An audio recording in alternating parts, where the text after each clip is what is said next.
Assalamualaikum warahmatullahi wabarakatuh. Selamat siang. Kali ini akan menjelaskan tentang bagaimana cara membimbing kelompok kecil mata kuliah micro teaching. Mari kita bersama-sama memahami dan menguasai keterampilan membimbing diskusi kelompok kecil. Yang pertama, menyebutkan komponen-komponen dalam membimbing diskusi kelompok kecil. Keterampilan membimbing diskusi ini sangat penting untuk menjamin keberlangsungan diskusi secara efektif. Dengan adanya keterampilan membimbing diskusi kecil ini, suasana belajar dapat dikembangkan untuk meningkatkan keterampilan berpikir kritis, pemecahan masalah, kolaborasi, komunikasi, kreativitas, dan inovasi. Komponen dalam membimbing diskusi kelompok kecil yaitu di antaranya memusatkan perhatian pada komponen ini dapat dimulai dari menentukan tujuan awal diskusi, kemudian topik atau masalah yang akan dibahas masing-masing dari mereka, mencermati dan memahami dengan baik pendapat-pendapat yang berbeda atau tidak relevan dari pembahasan diskusi. Setelah itu mereka merangkum dan menyimpulkan hasil pembahasan yang sudah dilaksanakan. Yang B, memperjelas masalah dalam komponen ini dapat memperjelas masalah apa yang akan dibahas dan menguraikan pendapat secara gamblang, kemudian memberikan contoh-contoh yang relevan sehingga dapat memperkuat penjelasan pada saat diskusi berlangsung. C. Menganalisis pandangan siswa. Komponen ini dapat dilaksanakan dengan menganalisis masing-masing dari pendapat yang telah disampaikan. Apakah pendapatnya itu mempunyai alasan yang kuat atau tidak, dan memperjelas kesepakatan yang sudah disepakati atau tidak.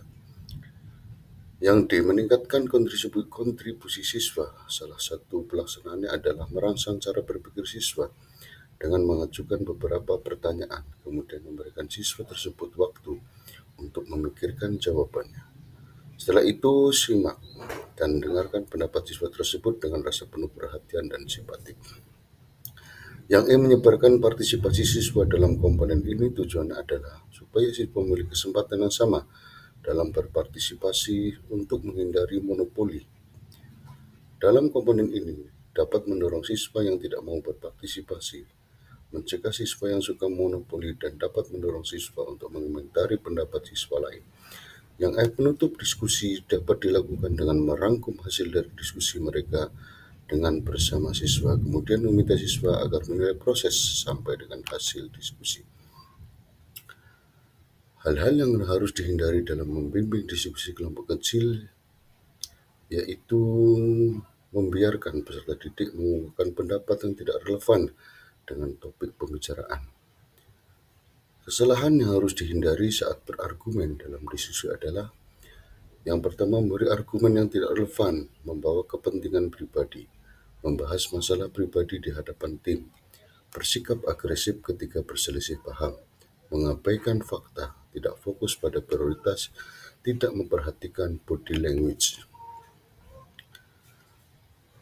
Setelah kita mempelajari itu, mari kita mempraktikkan keterampilan membimbing diskusi kelompok kecil seperti yang telah saya lakukan di kelas 3.